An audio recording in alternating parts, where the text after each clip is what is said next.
Israël où nous attend Frédéric Chilot. Bonjour Frédéric Chilot. Bonjour. Et merci d'avoir accepté l'invitation de Radio J cet après-midi. Vous êtes historienne, auteur avec Marius Shatner d'un livre publié en 2013 intitulé La guerre du Kippour n'aura pas lieu. Un livre qui, par le hasard ou je ne sais quoi, vient d'ailleurs d'être réédité aux éditions Archipoche. Aryeh Ben Semoun, en première partie, le directeur exécutif d'Elnet France, nous expliquait que la surprise de l'attaque du Hamas de samedi dépassait encore celle de la guerre du Kippour. Est-ce que vous partagez, en tant que spécialiste précisément de ce sujet, cette analyse?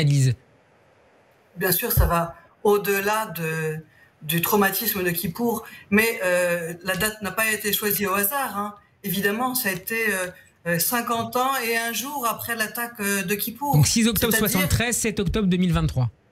Bien sûr, un Shabbat, une fête aussi, Simchat Torah cette fois, et un jour qui était un traumatisme pour Israël, parce que Yom Kippour, la guerre de Kippour, c'était vraiment le traumatisme le plus important pour les Israéliens jusqu'au 7 octobre dernier. Et c'est une blessure qui ne s'était jamais refermée, avec 3000 morts et de nombreux prisonniers, et chacun qui connaît dans sa famille quelqu'un qui est mort, qui a été blessé, qui a été fait prisonnier. C'était des récits toujours très vivants, vivaces, mais aujourd'hui ça va au-delà de ça, parce que le choc psychologique est terrible, parce que ce n'est pas une guerre conventionnelle. Kippour, c'était une guerre entre deux armées conventionnelles, avec des batailles de chars qu'on n'avait pas vues depuis la Seconde Guerre mondiale. Là, ce sont des terroristes qui s'attaquent à des civils. Et la référence, ce serait plutôt les pogroms de la Seconde Guerre mondiale. Le choc est énorme aussi au vu des victimes civiles. Et il y avait près de 3000 victimes, de 2600 exactement pendant la guerre de Kippour. Aujourd'hui, en quelques heures, les terroristes ont fait énormément de victimes. On s'en rapproche. Et je crois qu'on s'approche désormais du bilan de toute la période de la seconde intifada en l'espace de quelques jours. Oui, oui. Et autre chose, c'est que pourquoi ça va au-delà de Kippour? Parce que la guerre de Kippour, qu'est-ce que c'était finalement? Sadat avait des buts de guerre, somme toute, assez limités. Il voulait récupérer le territoire du Sinaï, Assad de son côté le plateau du Golan, mais Sadat voulait, selon les plans égyptiens, aller jusqu'aux premières passes du Sinaï, ensuite obtenir une pression des Américains, que les Américains fassent pression sur Israël pour obtenir une négociation diplomatique. C'était très clausewitzien, la guerre, c'était la politique par d'autres moyens. Ici, on a affaire avec le Hamas, à une organisation qui ne vise rien moins que la destruction d'Israël et qui est entrée sur le territoire israélien. C'est la dernière différence qui fait que c'est au-delà de 73, parce que ça n'était pas loin dans le désert, dans le Sinaï. Non, c'était à l'intérieur du territoire, sur ce que les Palestiniens de Ramallah, normalement, reconnaissent comme le territoire israélien. Hein. Donc, ce n'est pas un territoire contesté, normalement. Frédéric Chilot, vous avez étudié dans ce livre avec Marius Shatner le processus décisionnel israélien. Comment vous expliquez aujourd'hui les défaillances à la fois de l'état-major militaire, politique, les renseignements également très probablement? Est-ce qu'il y a des similarités là aussi à mettre en avant? Évidemment, il est beaucoup trop tôt pour dresser des conclusions. Les informations commencent à apparaître. Il y a beaucoup de fake news. Le gouvernement, évidemment, dit que plusieurs informations sont fausses. Je pense au fait que les Égyptiens aient averti Israël d'une attaque d'ampleur. Forcément, Netanyahou dément. On explique maintenant que les Israéliens avaient cette information-là, mais qu'ils en avaient fait une interprétation un peu différente de celle du Caire. Voilà. Mais on rejoint un petit peu ce qui était les avertissements un peu avant la guerre de Kippour, c'est-à-dire que Tsahal n'a jamais manqué d'informations. Et à l'époque, en 73, il en avait trop d'informations, mais il n'a pas su les analyser et voir les avertissements. Vous savez, et ça rappelle ce que nous disait à l'instant, Frédéric Chilot, ce que nous disait à l'instant Guy-Philippe Goldstein sur le volume immense de données à analyser qui fait perdre parfois pas de repérer l'information la plus essentielle. Oui. C'est la misconception, le fait de ne pas analyser, de ne pas savoir analyser les signaux. En 73, Israël disposait du meilleur agent dont on puisse rêver. C'était vraiment de l'or en barre. Hein. C'était l'ange du Mossad, le gendre de l'ancien président Nasser, proche conseiller de Sadat, qui apportait des informations.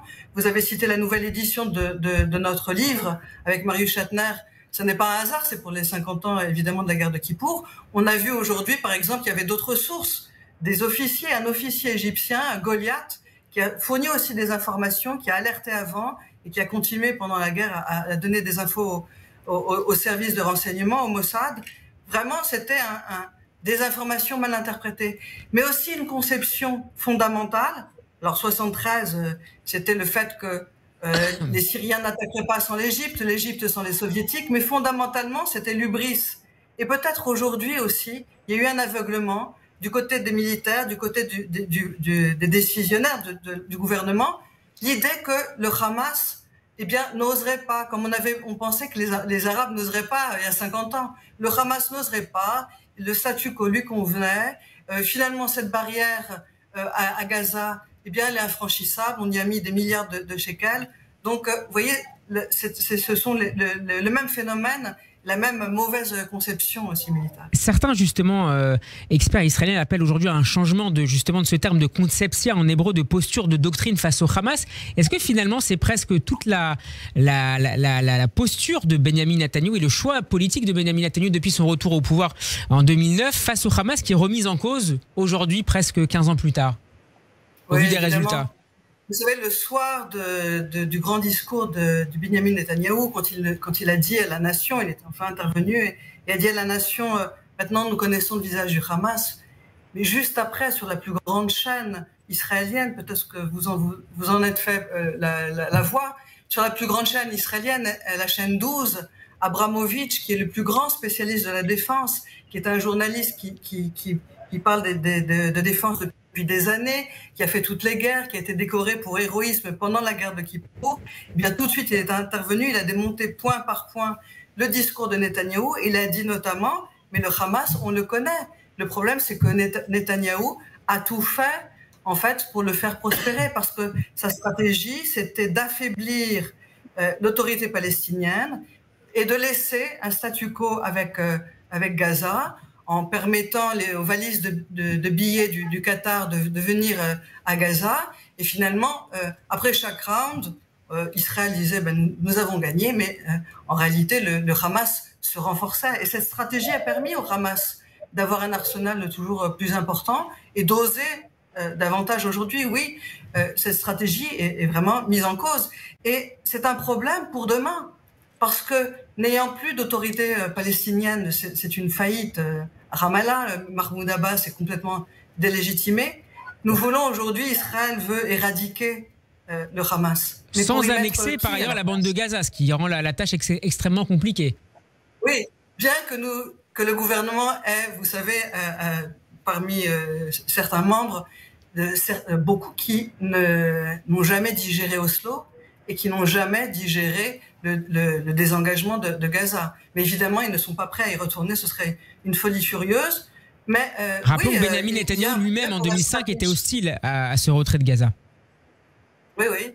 Et cette stratégie n'a pas été simplement fatale, funeste, et n'a pas seulement permis au Hamas de perpétrer cette attaque, mais elle nous pèse maintenant pour l'avenir. Que faire demain? Alors, les armes vont parler, mais après, quelle sera la stratégie? Frédéric Chilot, il nous reste une minute. J'ai encore beaucoup de questions, mais je vais en choisir une. Est-ce qu'une commission d'enquête sur le modèle de la commission à Granat après 73 ou encore de celle de Vinograd après la deuxième guerre du Liban en 2006, est-ce qu'une commission d'enquête est aujourd'hui absolument inévitable? Évidemment pas dans l'immédiat, mais d'ici quelques mois. Je pense que Netanyahou ne pourra pas échapper à ses responsabilités. Aujourd'hui, en choisissant un cabinet de guerre avec 2 anciens chefs d'état-major, il veut diluer un petit peu ses responsabilités, évidemment, et en conservant son gouvernement avec des gens qui ont mené à bien cette réforme judiciaire pour cadenasser toute opposition, évidemment, il va faire en sorte qu'il n'y ait pas de commission à Granat, mais peut-être que le peuple, en tout cas, réclamera des comptes à Netanyahou et le poussera à la démission. À Granat n'avait pas accusé Golda Meir, mais elle avait été poussée à la démission parce qu'elle avait aussi une certaine hauteur d'âme et qu'elle avait assumé ses responsabilités.